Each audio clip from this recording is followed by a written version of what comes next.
तो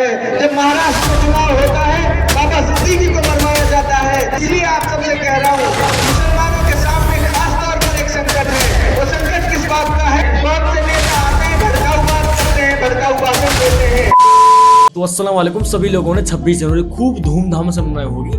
तो सबसे पहले सॉरी, वीडियो थोड़ी लेट आ रही है, लेकिन जो ये वीडियो है जो आप लोगों ने शुरू में क्लिप देखी, सीएम मुख्तियार की इतनी प्यारी प्यारी बात कही है, ये वीडियो में आपको देखने को आगे मिलेंगे। अगर आप उन चीजों को सुनोगे तो अच्छा लगेगा आपको भी।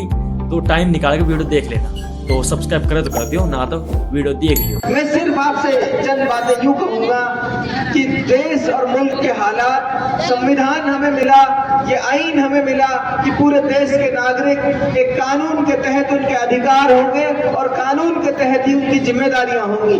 लेकिन अफसोस की बात यह है कि कुछ हालात ऐसे हैं कि कुछ फितना परस्त लोग जो सत्ता के लिए सिर्फ इस देश में अफरा तफरी का माहौल पैदा कर तो आप लोगों से कह रहा था, तो है ना बढ़िया बात सीएम मुख्तियार की। तो और आगे देख लीजिए। इस देश की हुकूमत को चलाना चाहते हैं, उनसे ये कहना चाहता हूँ कि हजारों साल से ये हिंदुस्तान है, इसके ऊपर बहुत तरह के हालात आए, बहुत तरह के मुश्किलें आई, लेकिन ये हिंदुस्तान ही था जिसकी तहजीब आज भी बका है। और मैं दावे के साथ कह सकता हूँ, अगर देश के लोगों को ये पता चल जाता कि 240 सीट पर आ रहे हैं ये लोग, तो 100 से नीचे सीट इनकी आती। ये तो गुंडागर्दी और इन्होंने तो बेईमानी से ये चुनाव जीतने का काम किया है। साथियों, ये देश हमेशा से अमन पसंद रहा है, अमन पसंद फिजा है इस मुल्क की।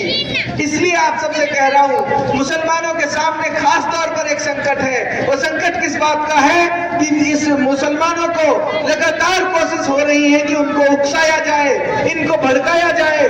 आप लोगों को बहुत संजीदगी के साथ ये बात समझनी है, किसी के उकसावे में नहीं आना है। बहुत से नेता आते हैं, भड़काऊ बात करते हैं, भड़काऊ भाषण देते हैं। इन बातों को बहुत गंभीरता से समझना है। हमारी स्थिति ये नहीं है कि हम आज लड़कर कूदकर अपने मसाइल का हल कराएं, क्योंकि फितना परस्त ताकतें इस मुल्क में बैठी हैं। आपने देखा होगा, जब बिहार में चुनाव होता है तो अतीक अहमद को मरवाया जाता है, जब उत्तर प्रदेश में चुनाव होता है तो शहाबुद्दीन को मरवाया जाता है, जब महाराष्ट्र में चुनाव होता है बाबा सिद्दीकी को मरवाया जाता है। ये सियासत को समझने की जरूरत है। ये सिर्फ आपके जो रहनुमा है, आपकी जो पहचान है, आपकी आवाज है, उनको दबाकर, उनको मिटाकर मैसेज देना चाहते हैं कि हम मुसलमानों को कसने नहीं देंगे। इसलिए कह रहा हूं आपसे, बहुत संजीदगी के साथ, आपको बहुत गंभीरता के साथ समझना है, किसी उकसावे में नहीं आना।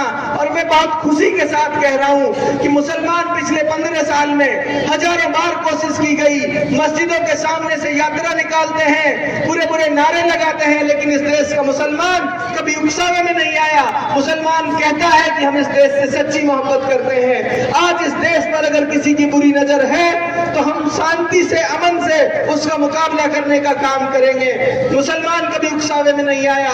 आप सबसे कह रहा हूं, सिर्फ आप अगले 5 साल 10 साल के लिए इसी व्यवहार को बनाकर रखिए। फिर ऐसा दौर भी आएगा कि अमन की फिजाएं होंगी, ये ताकतें जो नफरत की ताकतें हैं ये हारेंगी और मुल्क में फिर से अमन अमान होगा। आपके बच्चों को तरक्की और उन्नति करने के लिए पूरी आजादी से इनको पढ़ने और आगे बढ़ने का मौका मिलेगा। इसलिए कह रहा हूं, बहुत गंभीर रहने की बात है। बहुत से हमारे लोगों को ऐसे नेता पसंद आते हैं जो भड़काऊ बात करते हैं, इस बात को भी समझने की जरूरत है। कुछ लोग मुझसे भी कहते हैं, तू तो यार बहुत अलग बात करे।